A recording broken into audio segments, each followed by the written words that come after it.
jubilaris yang berbahagia, biarawati, Bapak Mama, saudara-saudari, umat beriman yang dikasihi oleh Tuhan Yesus. Selamat sore untuk kita semua.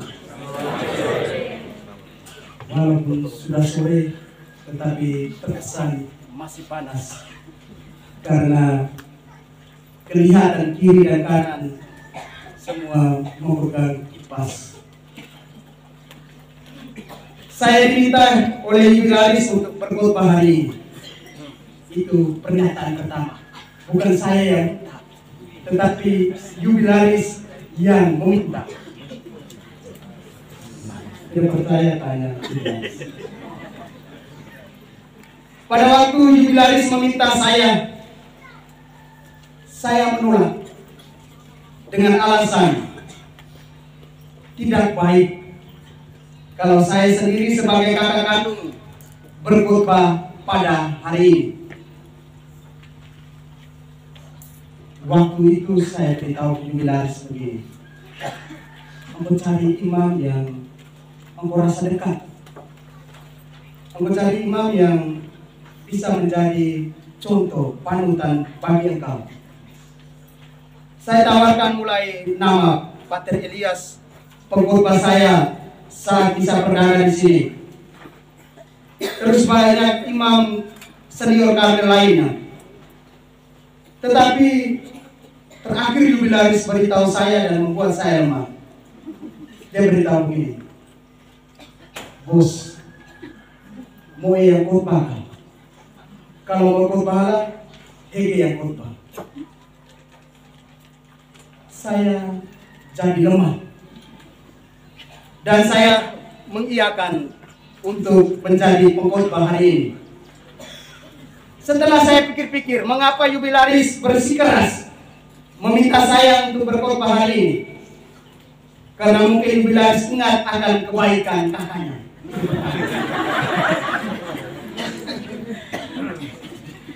Kebaikan diceritakan seperti ini. Saya itu mengantar jubilaris malam-malam ke Mataloko dengan sepeda motor.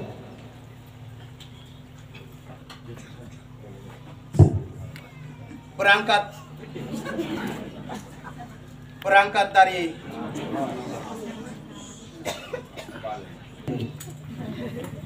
dari Mamere jam 8 malam.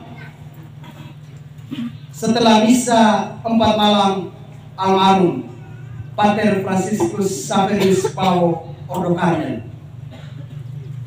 Ini adik kandung dari Pater Leo Jawa yang ada di sini. Pater, berdiri dulu.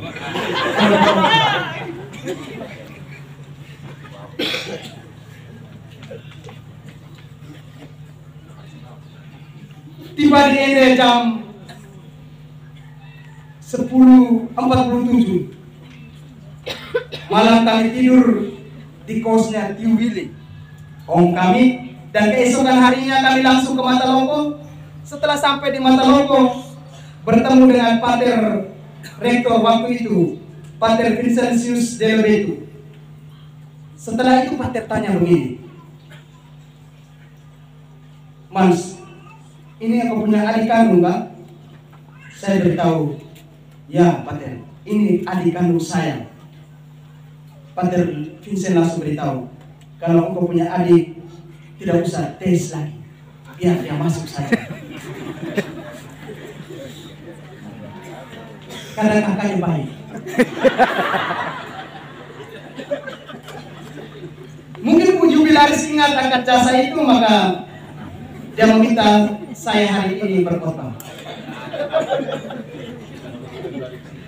Bapak Mama, saudara-saudari yang terkasih, jubilaris meminta saya supaya berkhotbah jangan terlalu lama. Maka saya bagi dalam 3 bagian. Pertama, refleksi singkat moto dari jubilaris. Kedua, renungan tentang gembala. Dan ketiga, pesan untuk jubilaris. Pertama, refleksi singkat moto dari Jubilaris. Moto dari Jubilaris ini jika diterjemahkan ke dalam bahasa lama Holo, kira-kira bunyinya seperti ini. Pukul nae jaga gerian oe. Ucapan yang cukup mendalam yang mencerminkan sebuah keyakinan dari Jubilaris bahwa dia Tuhan selalu memelihara Jubilaris.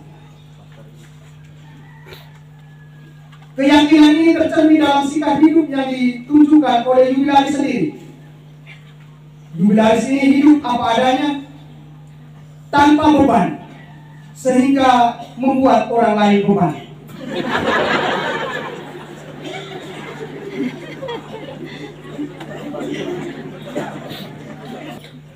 Saat itu saya memarahinya dengan begitu hebat.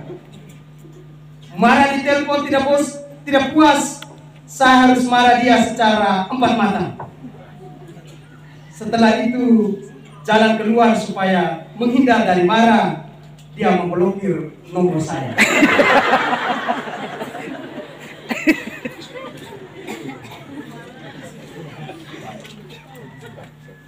Walaupun demikian, adik harus mengalah. Tiba-tiba dia cari saya dan meminta maaf pada saya.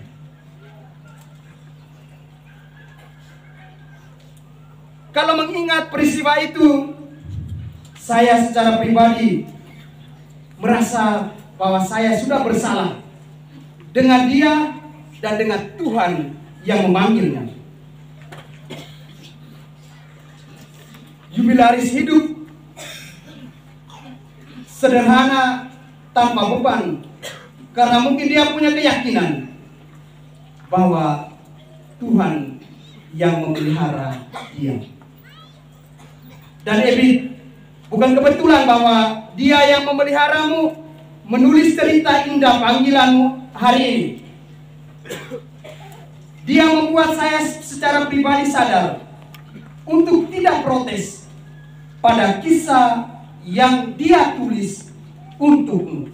Saya ulangi.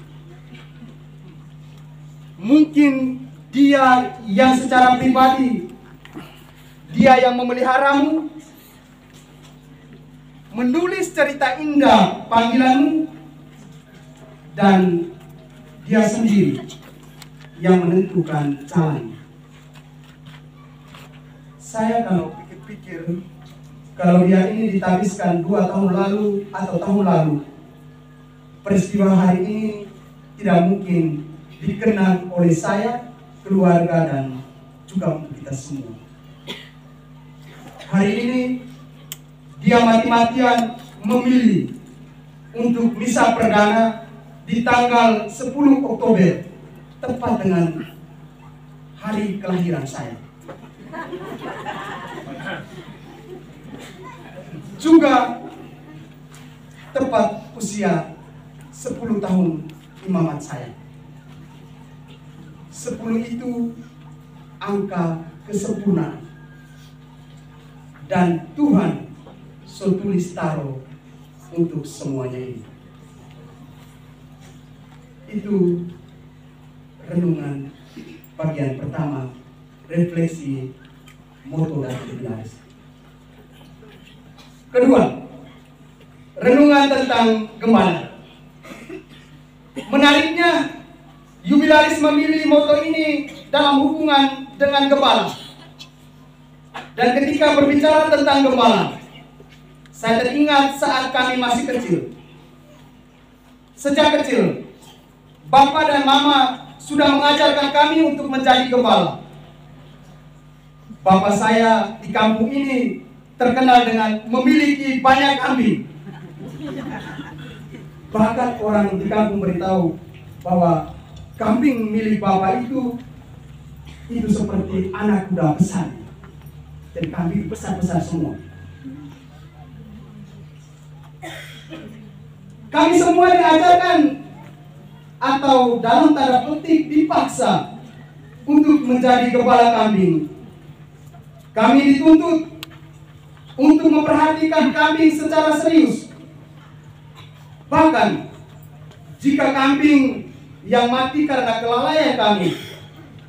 Kami bertanggung jawab atas kambing itu.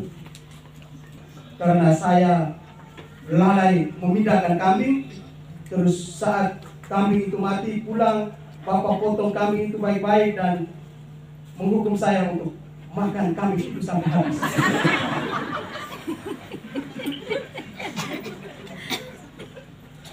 Seandainya sepanjang hari kami tidak memperhatikan kambing, malam tidak boleh makan.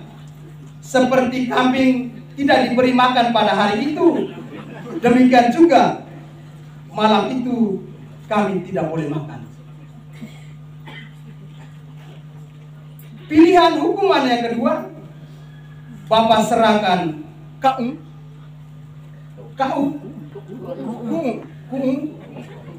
Bapak serahkan kuung atau obor atau senter untuk pergi malam itu tanpa ditemani oleh siapapun untuk memberi makan kambing pada malam itu juga.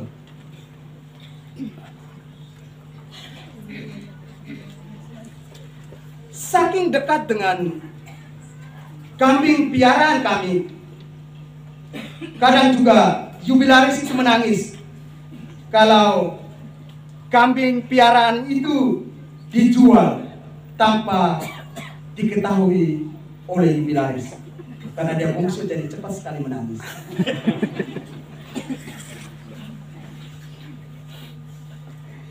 Bapak mama saudara-saudari yang terkasih, bukan kebetulan jubilaris memilih kata kunci yang selalu diulang dalam bacaan pertama, Mazmur dan juga bacaan Injil. Kata kunci dalam bentuk kalimat imperatif, gembalakanlah. Mengapa disebut kalimat imperatif? Karena kata imperatif berasal dari bahasa Latin yang berarti imperare, yang berarti memerintah. Kemudian kita kenal dengan istilah imperium yang berarti kekuasaan. Maka dengan demikian, menjadi seorang gembala adalah seorang diberi kuasa untuk memerintah domba gembalaannya. 10 tahun yang lalu saya mengalami peristiwa seperti ini. Peristiwa ini sebagai sebuah peristiwa dan akan berlalu.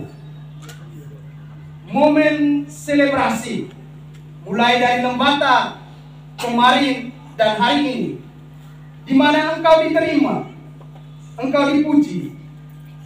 Momen di mana engkau diayu bahagiakan hanya terjadi hari ini dan tidak akan terulang lagi. Setelah itu engkau pasti akan mengalami kelelahan dalam panggilan atau krisis. Nanti engkau akan diutus ke Malang. Engkau akan menghadapi imam senior yang mungkin semau gue. Engkau akan menghadapi lingkungan atau orang-orang asing. Saat saya pertama ke Malang itu, saya pimpin misa pertama, saya gemetar. Karena di depan orang kulit putih semua, sedangkan saya lihat saya gemetar saat itu.